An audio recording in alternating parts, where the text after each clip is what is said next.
Amém. Ezequiel, livro do profeta Ezequiel, capítulo 33.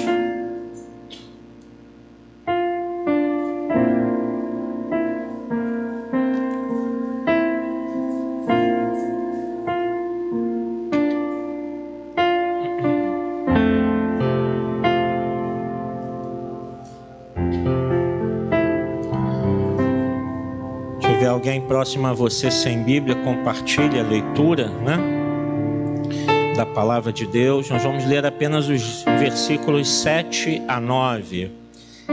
Livro do profeta Ezequiel, capítulo 33, versos 7 a 9.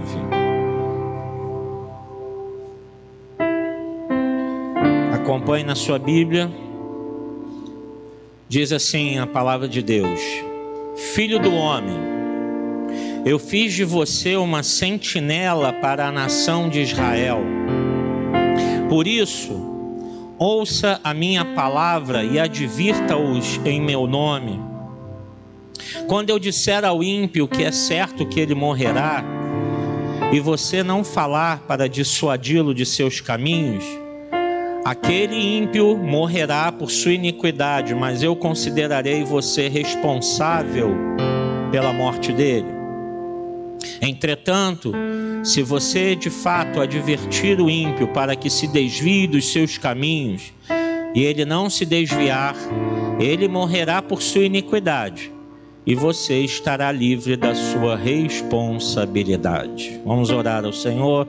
Espírito Santo, obrigado pela leitura de Tua palavra, que agora o Senhor guie os nossos pensamentos, o nosso coração, trabalha em nossa alma, Senhor, transformando-nos e moldando-nos conforme a imagem de Cristo Jesus. Usa-me, Senhor, me coloca em Tuas mãos, em temor e tremor na Tua presença, Senhor. Que o Senhor complete a obra, faça aquilo que está no Seu coração, ó Deus. Estamos aqui, eis-nos aqui, Espírito Santo. Fala conosco, tenha liberdade entre nós e nos abençoa em nome de Jesus. Que a igreja do Senhor diga amém. Você pode tomar o seu lugar.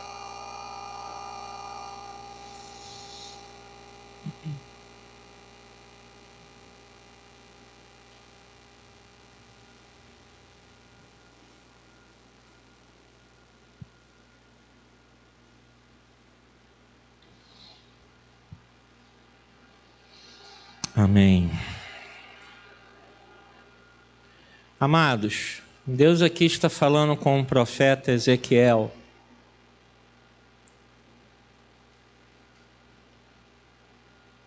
E o colocando como uma sentinela em Israel. A sentinela é aquele soldado que fica de olho nos ataques inimigos. Ele fica de prontidão em pontos estratégicos, e quando ele vê um perigo, ele é o responsável por alertar: olha, tem perigo aí à vista, tem alguma coisa estranha ali. E se ele não alertasse a cidade poderia ser invadida, tomada e ser pega de surpresa. E o Senhor faz essa comparação no início desse capítulo 33, mostrando a Ezequiel que ele tinha sido colocado como uma sentinela para o povo de Israel. E assim também, irmãos, nos dias de hoje, grande é a responsabilidade, o dever, o peso sobre o profeta. E quando eu falo profeta, não é nesse significado que a palavra ganhou no meio pentecostal, de que o profeta é aquele meio que adivinhador, vidente, que revela as coisas. Quando você vai olhar a palavra de Deus, o profeta é visto como aquele que apregoa a palavra de Deus. Claro que dentro disso há também anúncios, há alertas sobre coisas futuras, mas Criou-se muito uma ideia, uma imagem do profeta, né, no meio pentecostal, de que é aquele que revela tudo. Mas grande é o peso sobre aquele que assume esse papel, o papel de profeta e pastor de almas. Eu, às vezes, quando era membro, ouvia meu pastor falar que tinha dias que ele acordava já pesado, sem saber o que estava acontecendo.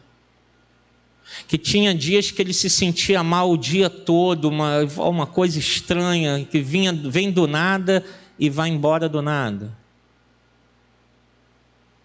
Noites de sono que você perde.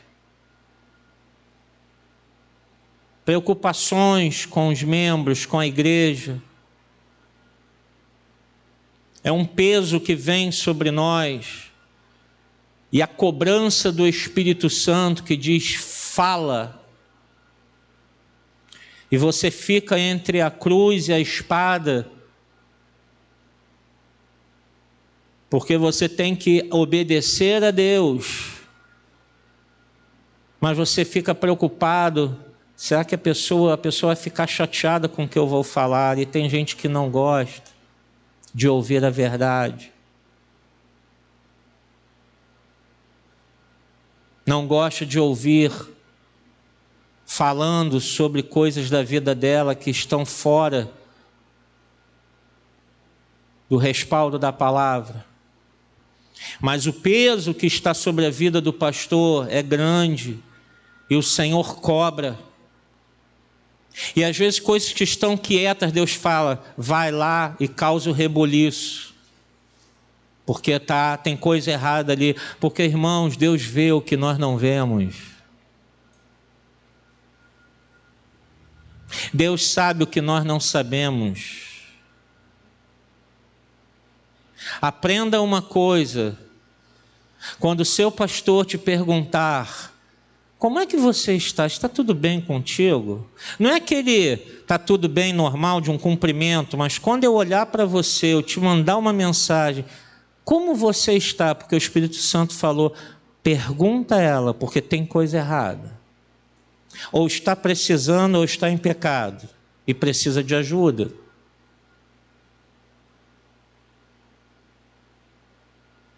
E eu não estou dizendo com isso que eu sei tudo, eu não sei. E Deus fala: vai lá. E a grande angústia para o coração de um profeta, de um pastor de almas, é quando a pessoa não confia no seu pastor, não se abre com o seu pastor, não busca ajuda do seu pastor, e o seu pastor está estendendo a mão e essa pessoa recusa ajuda.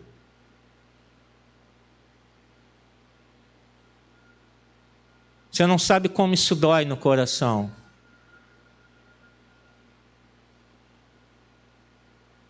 Como isso angustia a alma de um homem de Deus. Vocês não têm a mínima noção de como isso dói. Como eu falei, esta semana tive que perguntar a esse homem: eu sou ou não sou pastor? Que ovelha tem que ouvir. Se você não ouve, então você não é minha ovelha.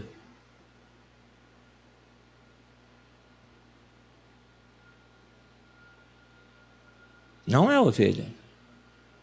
Porque as pessoas têm um conceito de membresia muito errado. E nós vamos, em breve, em nome de Jesus, é um projeto que está já sendo avistado, nós vamos fazer um curso de membros aqui na igreja. E todos terão que fazer, para saber o que é ser membro de uma igreja. Porque ser membro é ter responsabilidades, é ter compromisso. Ser membro de uma igreja não é só frequentar um culto, uma reunião pública. Isso não é ser membro de igreja. E tem gente que tem essa ideia: eu vou lá e vou embora para minha casa. Espera aí. E aí? Só quem tem responsabilidades com você É o pastor ou o pregador que tem que se preparar, tem que pesquisar, estudar e orar, e aqui preparar o louvor e prepararmos o culto. Só nós que temos responsabilidade. Está tudo arrumadinho, você chega aqui, a luz está ligada, porque a conta está paga. As nossas crianças estão lá com as aulas preparadas. Então tá bom. E eu não tenho que fazer nada. Isso não é ser membro de igreja. Membro de igreja que não vem à igreja há 1 ano.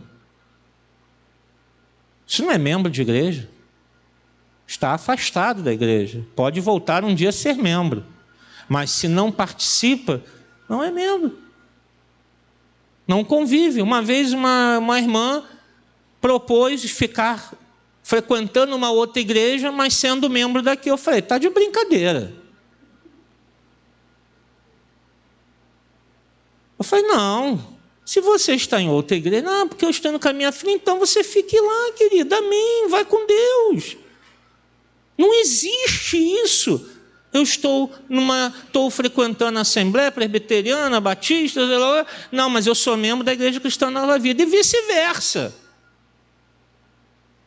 Uma pessoa me chega aqui e me fala, não, pastor, eu vou ficar aqui, mas eu sou membro de lá. Como é que é o negócio? Não, não tem isso, meu querido. Ou você é de lá, ou você é daqui. Uma vez uma pessoa veio me entregar um dízimo. Eu sou membro da igreja não sei de onde, parará, pererê, eu queria entregar meu dízimo aqui. Eu falei, não vou receber o seu dízimo, não. Não. Você tem que entregar o seu dízimo na sua igreja, não é aqui. Você não é membro daqui. Por que eu vou receber o seu dízimo? Você tem que dar lá para o seu pastor, porque ele precisa do seu dízimo para manter a igreja aberta. É lá que você não é membro de lá? Sou, então vai lá e entregue lá. Aqui você não entrega. E não receber. A pessoa nunca mais voltou à igreja. Que não gostam de ouvir a verdade, querem fazer um evangelho do jeito que eu acho, do jeito que eu penso. Só que sobre o profeta, sobre o pastor de almas, repousa um peso grande de ter que falar a verdade, que desagrada. Ainda mais nos dias de hoje, essa geração do mimimi, que tu não pode falar nada. Que tudo... Só que eu sou da geração da Bíblia. E a geração da Bíblia é aquela que fala a verdade. Não quer ouvir? Paciência, mas eu não vou carregar o peso de ficar calado. Eu não posso, eu não consigo. Vocês não sabem a angústia que foi a semana da ordenação do diácono Lucas, que ele seria ordenado obreiro, né? Lembra? Domingo ele seria ordenado obreiro. E a semana toda eu passei angustiado. O Espírito Santo falou, não, vai acontecer alguma coisa. O Senhor, o que é isso? É a ordenação no domingo. Prepara o teu coração, Senhor Jesus, guarda o Lucas. Eu pensei que ia acontecer alguma coisa com ele. Senhor, guarda o Lucas, Senhor, em nome de Jesus. Meu Deus, o que vai acontecer? Eu pedi os diáconos para ficarem em oração. Eu falei, diáconos, fiquem em oração. Meu coração está amargurado, está angustiado. A semana toda. Que semana horrível. Obrigado, querido. Culpa tua. Brincando. Mas é um exemplo. E a semana toda, depois Deus começou a descortinar. Você não vai ordenar ele obreiro, não. Não? Mas Senhor, não. Você vai ordená-lo a diácono. Meu Deus. E vai ter mais. E quando eu estava ali sentado, estava aqui o Samuel pregando, da diaconia jovem, né? Que a diaconia jovem já vai aprendendo a entrar na guerra, e entrar no fogo. E Samuel pregou naquele domingo, que mensagem, que unção. E eu ali sentado, o Espírito Santo falou, agora é a segunda parte, tu vai ordenar aquele ali é diácono e aquele ali é obreiro.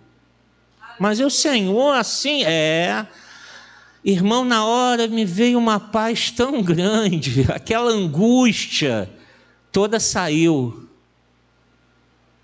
São coisas que só sabe quem está à frente. Só sabe quem carrega este peso de ver o pecado e ter que apontar o erro. Porque ainda somos criticados. Ele acha que ele é mais santo do que eu. E por isso que às vezes eu até de certa forma exponho os meus filhos, porque meus filhos não são perfeitos. Porque quando eu repreender os filhos de alguns, para ninguém falar assim, os filhos dele, ele fala que eles são os mais santinhos. Não são, não. Tem os mesmos erros de vocês. Quase todo dia a gente tem que puxar a orelha de um deles, ou então dos dois juntos. E bota de castigo, e reclama, né? O negócio lá em casa pega fogo. Eu e Kátia viajamos um final de semana e falou, graças a Deus eles vão viajar. Aí a gente falou, não, a gente volta na segunda. Não, fica aí até sexta. Não volta assim, pai, fica mais, aproveita, mas por quê? A gente está com saudade. Não, está tudo bem aqui, podem ficar à vontade.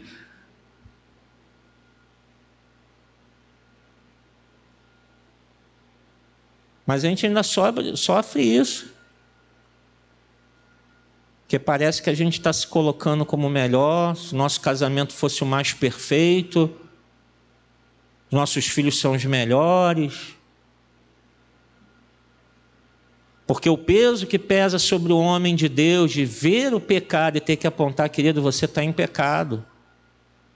Isso está errado, não é assim que se vive a vida cristã. Não pode viver dessa forma.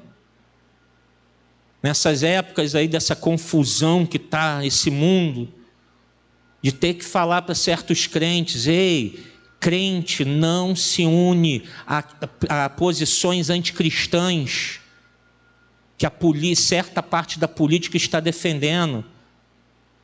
Não existe isso de esquerda e direita. Existe sim, existe daqueles que defendem coisas cristãs que não defendem coisas não cristãs.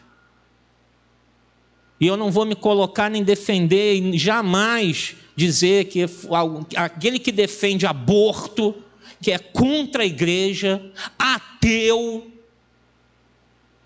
que odeia Jesus, falar, mas é porque ele diz que vai fazer coisa boa pelo povo. Não, espera aí. Assim como se a pessoa for de direita e defender coisas erradas, não, isso aí não serve. Agora, o crente defender aborto, um crente defender feminismo, uma mulher de Deus, como eu preguei domingo passado à noite, que defende feminismo, não é crente, não conhece a Bíblia. Pode estar dentro da igreja há 30, 40, 50, 60 anos, não conhece a Bíblia. Defende aborto, não conhece a Bíblia, não é crente, é frequentador de igreja. Está se enganando. Está se enganando. Porque qualquer coisa que vá contra a palavra de Deus, a igreja tem que se levantar e falar não. Não importa quem seja, não.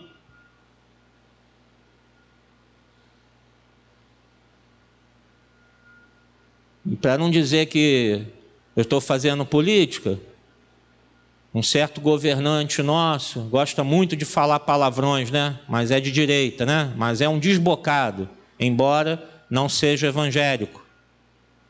Está errado.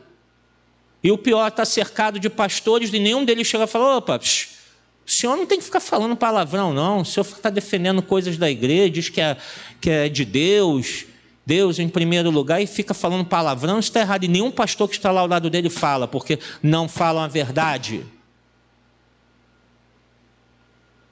Não falam a verdade. Porque o profeta, ele tem que falar a verdade. Ele tem que dizer, não, você está em caminho errado, querido. Você não está fazendo algo certo, que não é por aí. Vamos aqui para o outro lado. Você está misturando o santo com o profano. Você vê as pessoas falando, né? Irmãos, tem que acordar, porque o mundo vem com as suas sutilezas para roubar a verdade da palavra de Deus. As frasezinhas de efeito. O corpo é meu. Meu corpo, minhas. Todo mundo sabe, né? Tá vendo como a gente memoriza as frasezinhas de efeito? Quem nos fez? Deus. Quem nos deu vida? Fôlego de vida. Quem nos formou do jeito que nós somos? Nós nos convertemos a Cristo Jesus. A palavra de Deus diz que a partir deste momento o Espírito Santo habita em nós e que o nosso corpo se torna o que do Espírito Santo? Templo. Pergunto, quem conhece a Bíblia pode dizer: meu corpo, minhas regras? Jamais. Meu corpo é templo do Espírito Santo de Deus.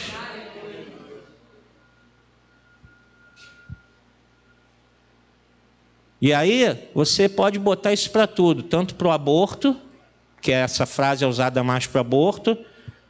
Ah, pastor, crente pode fazer tatuagem? O corpo é teu? Você se criou? Você se deu vida? Você é templo do Espírito? Não conhece a Bíblia. O corpo não é nosso, a gente não pode fazer o que quer com o nosso corpo. Não é assim, não, a vida é minha, eu faço o que eu quero da minha vida. Então você não é de Jesus, porque no momento que eu entrego a minha vida a Jesus, a vida é minha, deixa de ser minha, é para Ele. Eu tenho que viver para Ele. Já não sou mais eu quem? Mas Cristo vive em mim. Aí vem o crente dizer que pode fazer a vida é minha, eu faço o que eu quero da minha vida. Ué, então tu não é crente. Não conhece a Bíblia. E o profeta tem que apontar e falar: querido, querida, você está vivendo aonde? Sabe por quê? Estão adotando conceitos do mundo, porque acham bonito, acham belos. Mas não existe nada mais belo e mais doce do que a palavra de Deus. E o profeta tem que falar, tem que apontar o erro da religiosidade, desse negócio de que não vou à igreja porque eu estou com medo de pegar Covid. Mas aí tu vê, a pessoa viaja, vai para shopping, está no aniversário dos familiares, e tu olha em volta, tem velhinho em volta. Eu olho as redes sociais de vocês, eu vejo as fotinhas lá, mas não vai para a igreja. Vai no mercado. Você vai ao mercado? Fui no supermercado fazer compras. Tá. Você toma remédio? Tomo. Fui comprar meus comprimidos, meus remédios. Ué, e só vai pegar Covid na igreja? É porque não é crente. Não tem confiança em Deus, não tem propósito com Deus, não tem compromisso com Deus. Porque se fosse para ter uma regra, adotava a regra para tudo. Mas não adota. Quer uma desculpinha para ficar em casa. Em casa é mais confortável. Eu depois ouço a mensagem: não ouve. Não ouve. Vai ficar vendo programa de televisão, vai assistir, vai fazer maratona de série, vai passear, vai para restaurante, vai para lanchonete, aí não pega Covid. Domingo está lá almoçando no restaurante, aí não tem Covid, mas na igreja tem Covid. E quer que o profeta fique calado? Não vou ficar. Isso não é ser cristão. Não é ser cristão. Vive uma religiosidade, uma capa. Falta de conhecimento bíblico, não conhece a Bíblia, não sabe nada de Bíblia. A gente vai começar a conversar, peraí, olha aqui. Não, mas a pessoa fica maluca, porque você mostra a Bíblia, ela quer mostrar os conceitos do mundo. Quer debater a Bíblia com o que o mundo está ensinando. Oh, meu Deus, quanto tempo você está dentro da igreja, meu filho? Minha filha, não é possível que você não conheça os princípios da palavra de Deus, não conheça a lei do Senhor, e quer que o pastor ache, que bonito, tá bom, concordo não. Uma vez uma irmã veio pedir para fazer o casamento da filha com um menino que não era cristão. Eu falei, não faço.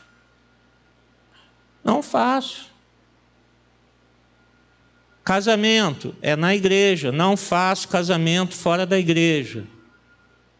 Não faço. Casamento é aqui, no altar do Senhor.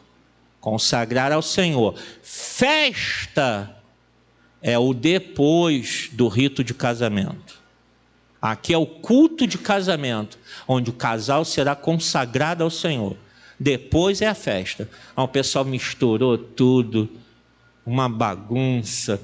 E aí a última vez que eu fiz um casamento num salão de festa, era um falatório, né? Um falatório para os caras servindo e todo mundo conversando. E o pior, eu fui fazer esse casamento enganado. Eu pensei que o casamento era na igreja. Quando na véspera, a pessoa que me convidou para fazer o casamento falou, é lá no salão de festa na rua tal. Eu falei, meu filho. Falei, tudo bem. Aprendi, a próxima que me convidarem, onde é o casamento? Vai ser lá no salão tal. Pode chamar outro pastor. Já estão avisados. Jovens, casamento é aqui no altar do Senhor. Não precisa enfeitar a igreja, não. Para com essa conversa fiada. Se criou esse mito. Vai ter que botar um monte de flores na igreja, vai ter que botar... Não tem que botar nada, tem que botar a presença do Espírito Santo.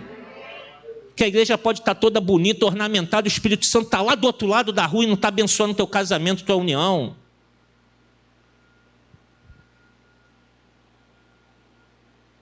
Estão vivendo uma amizade com o mundo.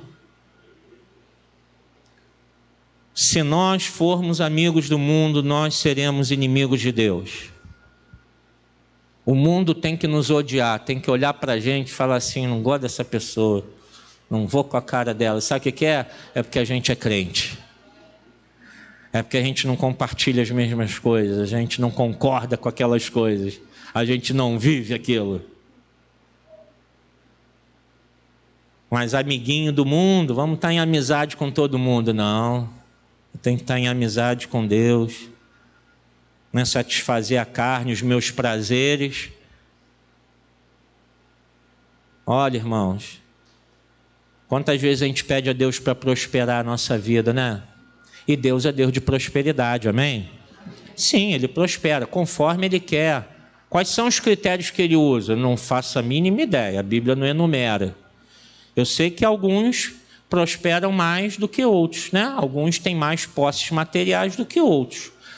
Claro que a gente sabe biblicamente que para Deus todos são iguais. E nós também temos que tratar uns aos outros de modo igual. Não tem que ter diferenciação. Aquele ali é pobrezinho, então não vou dar muita atenção, não. Eu vou colar com aquela ali, que aquela ali, já vi que ela é... Aquela ali que é uma... Não, aí você está fazendo acepção, isso é pecado. Isso é pecado. Por isso que aqui na igreja não tem lugar marcado, exceto do pastor, da esposa dele, que é aqui essa fileira aqui. O resto pode sentar onde você quiser. Menos aqui em cima também não pode, né? Qualquer outra cadeira aí não tem lugar marcado. Quem senta à frente são os mais especiais? Não. Não tem isso. Você tem liberdade para sentar onde você quiser. Não tem lugarzinho marcado. Por quê? Porque não há acepção. Aqui não tem melhores nem piores, não tem preferidos.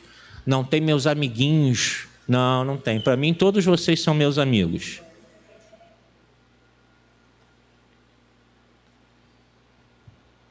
Lembrei o que eu ia falar. Deus dá prosperidade. Sim, Deus prospera. E aí o que se espera do crente que está prosperando? Que ele seja mais abençoador na obra de Deus. E o que a gente vê nas igrejas? O contrário. Às vezes os maiores abençoadores são os que têm menos posses. Isso está errado. Isso está errado, irmãos. Porque a nossa oferta tem que ser de acordo com a nossa renda, concorda? Como pode o irmão que ganha, vou botar bem distante o valor, ganha 10 mil e o outro que ganha 1.000, aos dois dão a mesma oferta? Tem algo errado aí? Tem. E onde está o erro? No coração. No coração. Porque aquele que está ganhando mais, ele não entendeu que Deus deu mais posses a eles para ele ser um maior abençoador. E eu não digo isso só em relação a dízimos e ofertas. Nós temos a cesta do amor também. Esse mês não teve biscoitos? Foi isso? Não teve biscoito esse mês? Bem, até agora não chegou nenhum biscoito. E tem cestas que vão para famílias que têm crianças.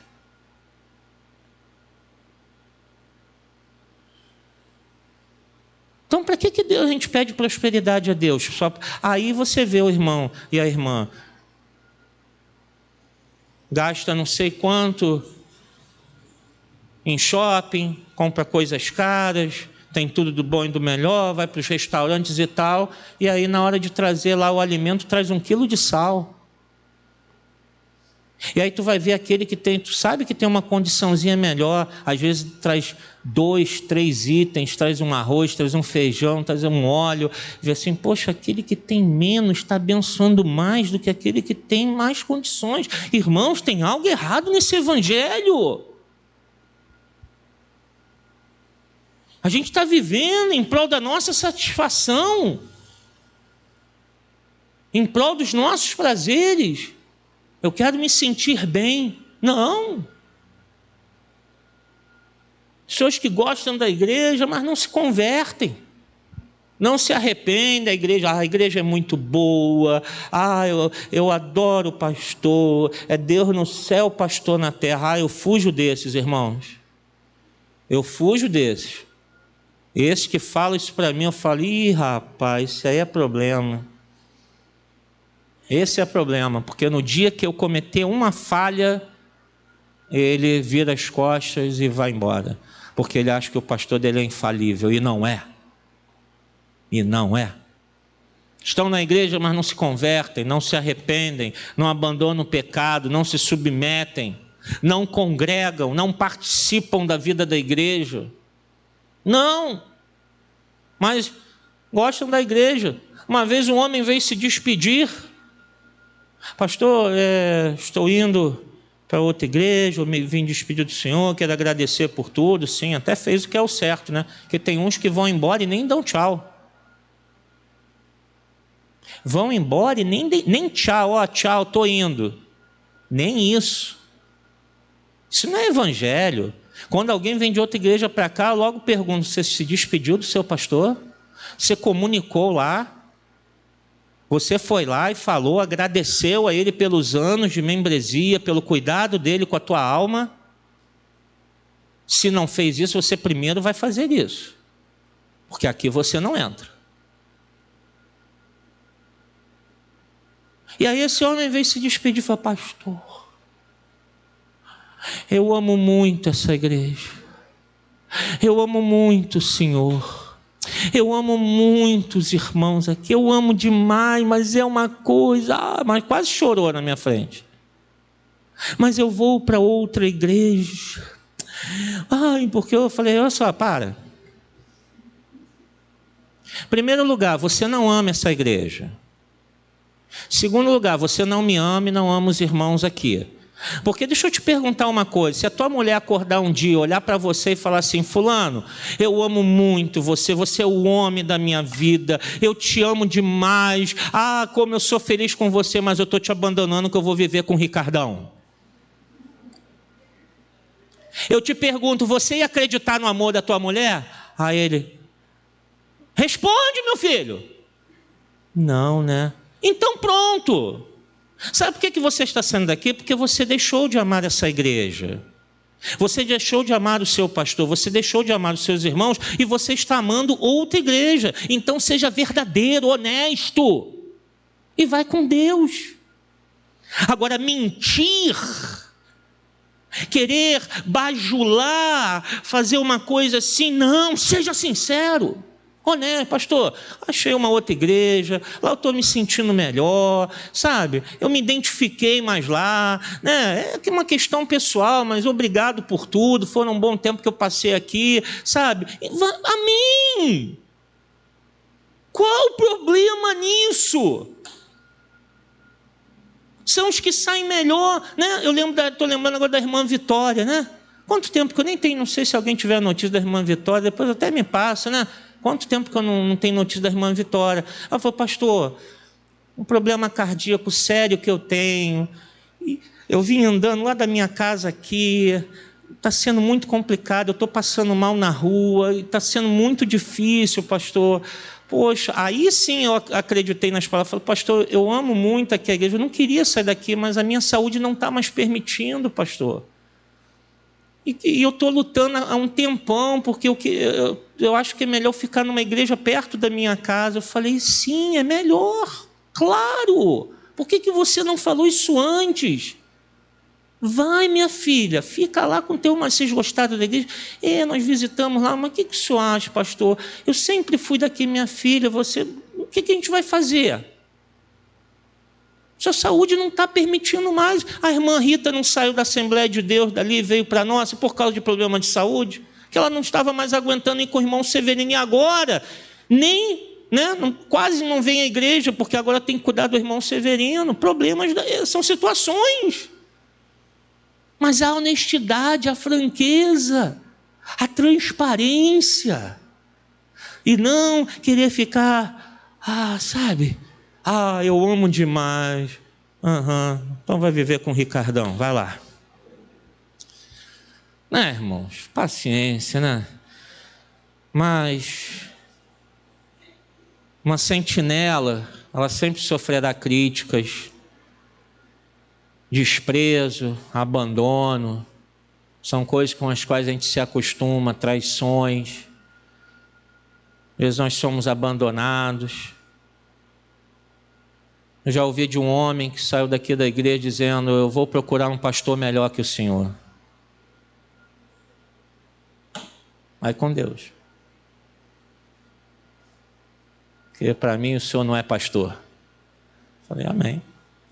Vai com Deus. Não é fácil, irmãos. Não é fácil, não. As pessoas acham que o pastor é de pedra, né? Esquecem que a sentinela, o profeta, é de carne e osso também. Ofendem. Falam palavras, às vezes até agressivas. Na hora que o pastor precisa, vira as costas. Não tem tempo para isso, não.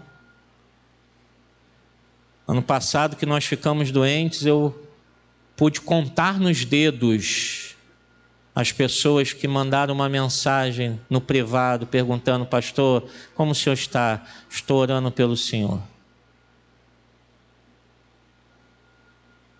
Não é fácil.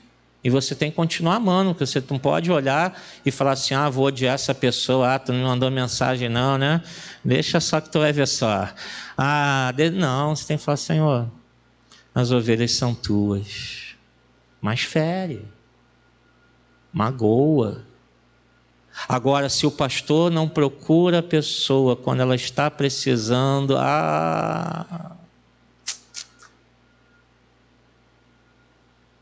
pastor não gosta de mim, pastor nem ligou, pastor nem perguntou,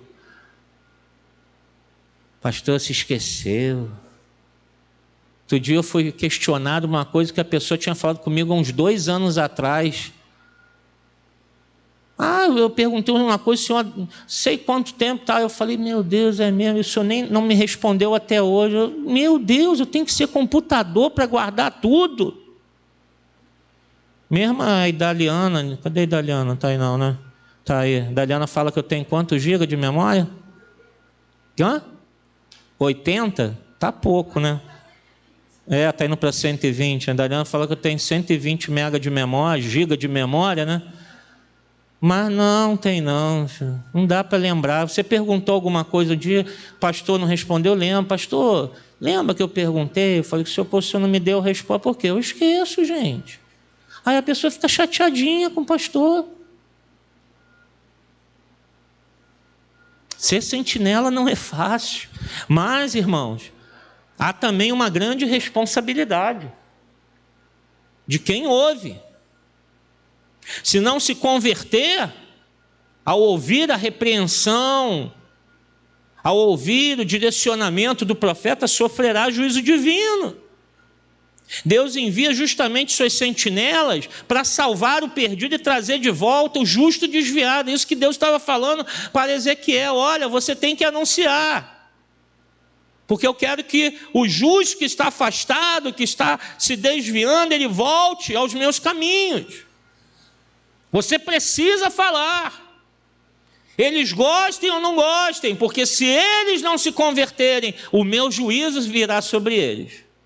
E é tão triste, irmãos, quando eu vejo Deus trazendo juízo sobre a vida da pessoa e a pessoa volta e fala: pastor, por que eu não lhe ouvi? Eu falei: poxa, eu falei tanto com você, te alertei tanto, avisei, não disse que ia dar nisso? O senhor falou, mas tá bom, deixa para trás, vamos para frente?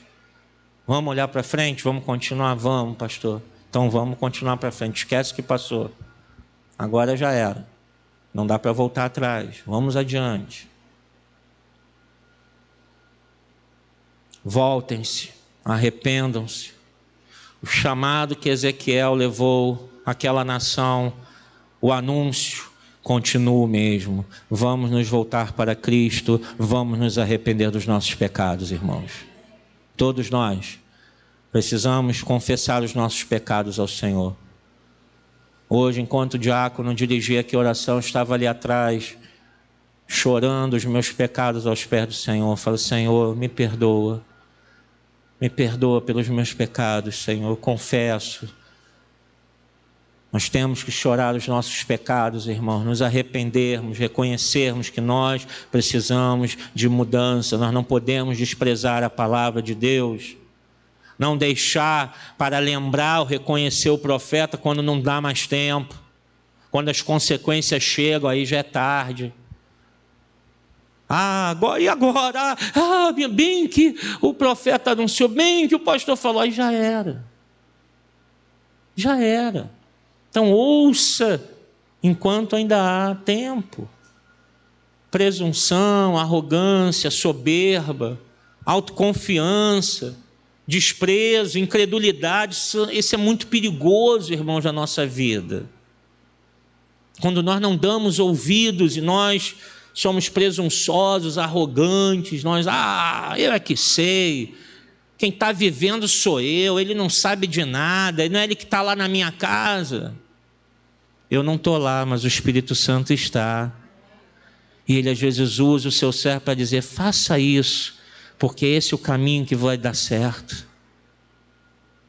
Eu estou lembrando agora da Carlinha, vou contar rapidamente, sem muitos detalhes.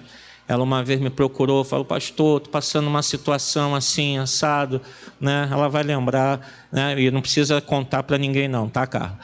E eu estou passando uma situação assim, eu falei: minha filha, saia daí, vá morar em outro lugar. Lembra disso? Ela: mas pastor, você não está entendendo. Eu falei: eu entendi, sai desse lugar e vai morar em outro lugar.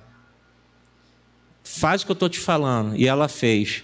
Ela voltou depois toda e falou: pastor, eu estou vivendo em paz, pastor, como foi bom eu ter saído daquele lugar e mudado de lugar.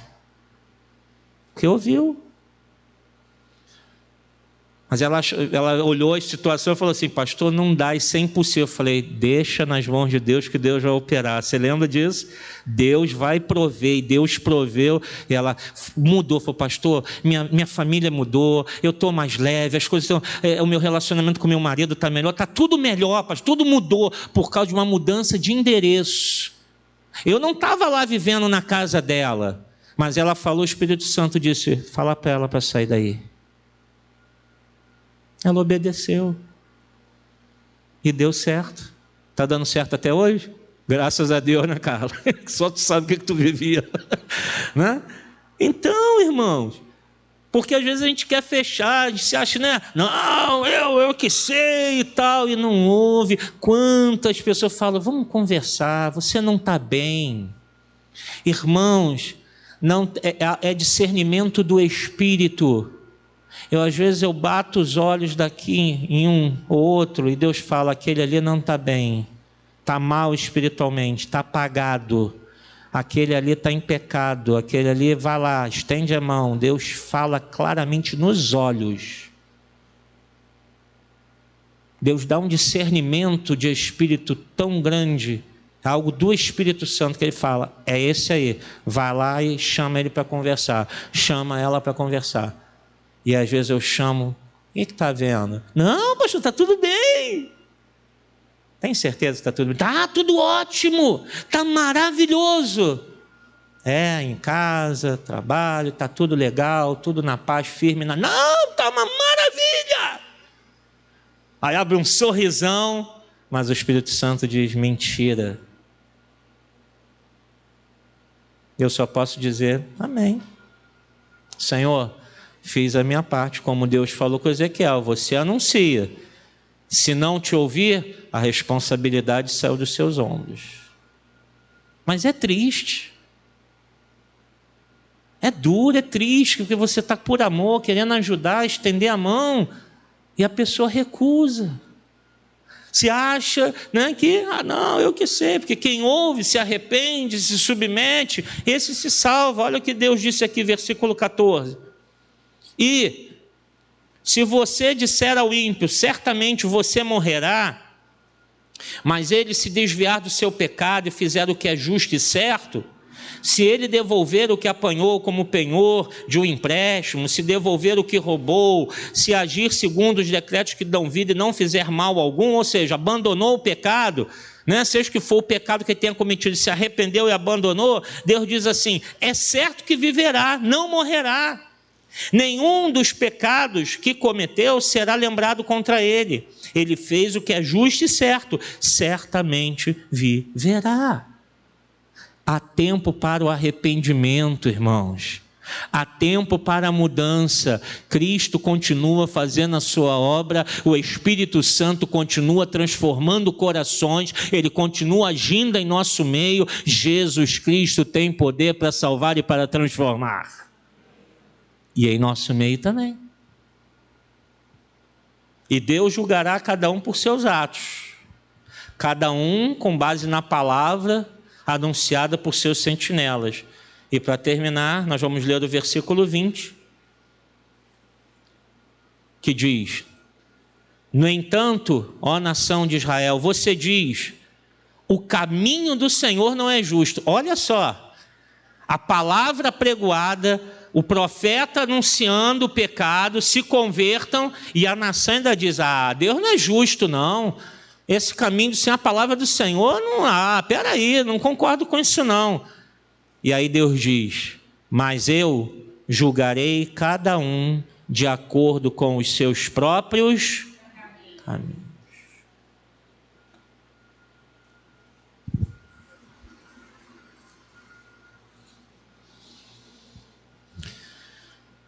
Ouça a palavra de Deus. Busque ajuda. Seu pastor está aqui para te ajudar. Eu não estou aqui para julgar você. Não estou aqui para, se eu for lá o pastor vai me depreciar, não.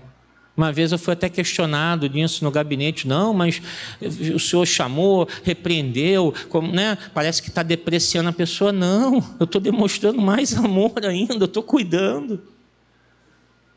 O fato de repreender não significa que aquela pessoa caiu no meu conceito, senão os diáconos já estavam fora, né? São os que mais levam puxão de orelha. Recentemente eu puxei a orelha deles, dos 5. Falei, vamos consertar isso aqui, não estou gostando não. Vamos lá, acorda aí os 5, Dei lá um puxãozinho de orelha nele, né? Porque ele sabe o quanto os amo, o quanto eu os prezo. Quando eu me ausento daqui, a igreja fica na mão deles, que são homens da minha confiança. E o dia que eu não tiver mais confiança neles, tenha plena certeza, eles saem deste cargo.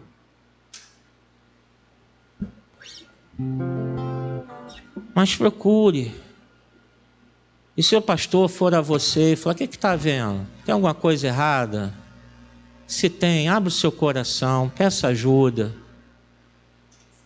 Não deixe Satanás roubar a tua alegria, a tua fé, porque pode um dia ser tarde demais. Está com problema no casamento? Pastor, nos ajuda. Vamos sentar lá com o pastor. Pastor, precisamos de orientação, nosso casamento está mal, a coisa não está funcionando, pastor. Mas eu já fui no gabinete do pastor falar do meu casamento 30 vezes. Vem a 31ª. Tem alguma regra? Existe regra para isso, gente? Tem regra do número de vezes que o pastor tem que tratar do teu problema? Não existe isso. Ainda mais se o pastor está te chamando: vem cá, vem aqui, vamos sentar, vamos conversar, vamos ver o que pode ajustar. O que está acontecendo? É na vida espiritual, é na vida sentimental, é no trabalho, é na igreja. Nem ao invés de ficar falando de fuxico, vai falar com o pastor: pastor, estou com um problema com o diácono Lucas. Diácono Lucas me tratou mal, vem falar comigo. Não tem aqui ninguém isento, não. Se um dos diáconos fizerem besteira, pode vir falar comigo e deve vir falar comigo. Eles não são protegidos meus, não. Eu exijo deles um bom comportamento, um exemplo para toda a igreja. E se eles não são dignos desse cargo, devem entregá-lo. Mas ao invés de ficar às vezes de corredor, de coisinha, deixa eu falar com o profeta, deixa eu falar com o meu pastor, deixa eu pedir ajuda, deixa eu levar a situação lá para ter uma orientação. Que às vezes para você o problema é tão grande, e às vezes a gente que está de fora olha e fala: não, fica tranquilo, faz isso assim, assim. Aí você vê: meu Deus, resolveu. E eu estava aqui desesperado. O pastor disse: não é porque fui eu, não, porque o Espírito Santo é que sabe tudo. Ele já tem a resposta, ele já tem tudo, e ele vai dar. Vamos ficar de pé. Que Deus abençoe a sua vida rica e abundantemente. Que toda a igreja diga: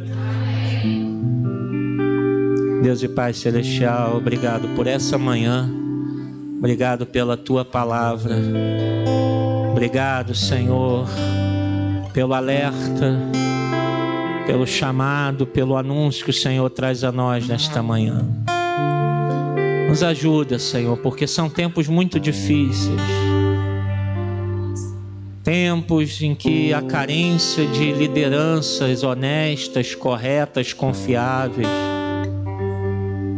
a carência de líderes que brilhem a Tua glória. Faltam-nos exemplos de vida de homens e mulheres de Deus. A igreja, a Tua igreja, Senhor, está se espelhando em ímpios, em pecadores. Tem misericórdia de nós, Senhor, que nós deixamos de ser sal e luz na nossa terra, Senhor. Nós não fazemos diferença na nossa casa, nós não fazemos diferença onde moramos, não fazemos diferença no bairro, na cidade, onde estudamos, onde trabalhamos. A gente não faz diferença na política, nas empresas, nos negócios. Não há, a igreja não faz mais diferença. E nós somos culpados disso, Senhor. Culpados porque nós não temos ouvido a Tua palavra, temos desprezado a Tua palavra, temos sido arrogantes, presunçosos, soberbos, autoconfiantes. Achamos que sabemos tudo, Senhor, e nós não sabemos nada. Só o Senhor sabe todas as coisas. Só Tu és onipotente, onipresente, onisciente. Tu és o Deus Trino, Deus Pai, Deus Filho, Deus Espírito Santo, e não há outro como Tu, Senhor. Nessa manhã nós Te pedimos perdão pelos nossos pecados.